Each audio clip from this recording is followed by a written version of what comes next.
বাংলাদেশের মৎস্য সম্পদ ইলিশ উৎপাদনে প্রথম, মুক্ত জলাশয়ে মাছ আহরণে দ্বিতীয়, চাষের মাছ উৎপাদনে পঞ্চম এবং স্বাদুপানির মাছ উৎপাদনে দ্বিতীয়। বিশ্বে মৎস্য বিষয়ক বা মৎস্য সম্পদ বিষয়ক প্রতিবেদন অনুযায়ী ভারত মাছ উৎপাদনের অবস্থান হচ্ছে 1000 টনের মধ্যে 1890, বাংলাদেশ 1322, চীন 1166। সামুদ্রিক মাছ উৎপাদনের শীর্ষ দেশ হচ্ছে চীন, বাংলাদেশের অবস্থান হচ্ছে 14তম। উৎপাদনে চীন 20 মিলিয়ন টন আর বাংলাদেশ 247,000 টন। বদ্ধ জলাশয়ের চাষ করা মাছ উৎপাদনের শীর্ষে হচ্ছে চীন, বাংলাদেশের অবস্থান পঞ্চম। জাতীয় মাছ ইলিশ।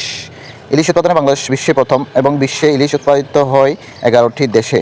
বাংলাদেশ সরবরাহ করা হয় বিশ্বের মোট ইলিশের প্রায় 86%। বাংলাদেশের মোট উৎপাদিত মাছের মধ্যে ইলিশের পরিমাণ প্রায় 12%। অর্থনৈতিক সমীক্ষা 2024 অনুযায়ী 2023-24 অর্থবছরে উৎপাদিত হয় 5.30 লাখ টন। ইলিশের পোনাকে বলা হয় জাটকা। বর্তমানে যে ইলিশ পোনাকে জাটকা হিসেবে গণ্য করা হয় 10 ইঞ্চি বা 25 সেন্টিমিটারের নিচে। ইলিশ উৎপাদনের শীর্ষ বিভাগ বা জেলা বিভাগ হচ্ছে বরিশাল আর জেলা হিসেবে ভোলা। নদী বা সমুদ্রের যে স্থানে ইলিশ ধরা নিষিদ্ধ সেই স্থানকে বলা হয় ইলিশের অভয়াশ্রম। অভয়াশ্রম বর্তমানে 6টি। জাটকা সংরক্ষণ কর্মসূচির মধ্যে ইলিশ রক্ষায় ইলিশ মাছ ধরা নিষেধ থাকে 14 অক্টোবর থেকে 4 নভেম্বর 22 দিন। জাটকা রক্ষায় নভেম্বর থেকে জুন মাস পর্যন্ত জাটকা আহরণ নিষিদ্ধ থাকে 8 মাস। প্রতি বছর সামুদ্রিক মাছের বাধাহীন প্রজনন ও সংরক্ষণ সাগরে মাছ ধরার উপর নিষেধাজ্ঞা আরোপ করা হয় 20 মে থেকে 23 জুলাই পর্যন্ত।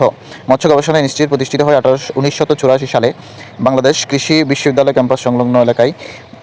মাছের কেন্দ্র স্বাদুপানির মৎস্য কেন্দ্র হচ্ছে ময়মনসিংহ, লোনাপানির মৎস্য কেন্দ্র হচ্ছে খুলনা, নদীর মৎস্য কেন্দ্র হচ্ছে চাঁদপুর, সামুদ্রিক মৎস্য ও প্রযুক্তি কেন্দ্র হচ্ছে কক্সবাজার, চিংড়ি গবেষণা কেন্দ্র হচ্ছে বাগেরহাট, মৎস্য প্রশিক্ষণ একাডেমি হচ্ছে সাভার, বাংলাদেশ মৎস্য উন্নয়ন কর্পোরেশন মতিঝিল ঢাকায় অবস্থিত, মেরিন ফিশারিজ একাডেমি অবস্থিত চট্টগ্রামে।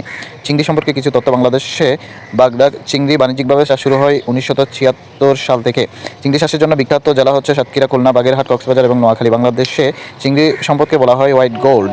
চিংড়ি চাষে প্রসিদ্ধ বৃহত্তম খুলনা অঞ্চলকে বলা হয় বাংলাদেশের কুয়েত। সামুদ্রিক তীরবর্তী সবচেয়ে বড় অর্থনৈতিক কর্মকাণ্ড হচ্ছে চিংড়ি মাছের চাষ। স্বাদু পানিতে চাষ হয় হচ্ছে গলদা চিংড়ি আর লোনা পানিতে চাষ হয় বাগদা চিংড়ি। সে সম্পর্কে কিছু গুরুত্বপূর্ণ তথ্য, যেমন ট্রাস্ট সেক্টর বলা হয় হিমায়িত খাদ্যকে।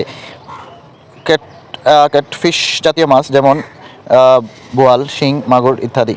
হ্রাস ও বায়োফ্রেক পদ্ধতি হচ্ছে মৎস্য চাষের সর্বাধুনিক দুইটি পদ্ধতি। হ্রাস হচ্ছে বহুমুখী কৃষি কৌশল ও প্রযুক্তি গবেষণার অংশ। সামুদ্রিক মৎস্য দপ্তর হচ্ছে চট্টগ্রামে, সামুদ্রিক মৎস্য জরিপ ব্যবস্থাপনা ইউনিট চট্টগ্রামে, ফিশারিজ ট্রেনিং ইনস্টিটিউট চাঁদপুরে। বাণিজ্যিক ভিত্তিতে কুমির চাষ হয় ময়মনসিংহে। প্রাণী সম্পদের মধ্যে বাংলাদেশ প্রাণী সম্পদ গবেষণা ইনস্টিটিউট অবস্থিত সাভার, ঢাকা, যেটি প্রতিষ্ঠিত হয় 1984 সালে। গবাদি পশু উৎপাদনে বাংলাদেশ বিশ্বের 12তম। ছাগলের দুধ উৎপাদনে বাংলাদেশ বিশ্বের 4র্থতম। প্রাণী সম্পদ অধিদপ্তরের তথ্য মতে বাংলাদেশের মানুষ প্রতি বছর গড়ে ডিম খায় হচ্ছে 134.5টি। বাংলাদেশ কৃষি গবেষণা বা কৃষি বিশ্ববিদ্যালয়ে উৎপাদিত হাঁসের নতুন জাত হচ্ছে বাওডাক।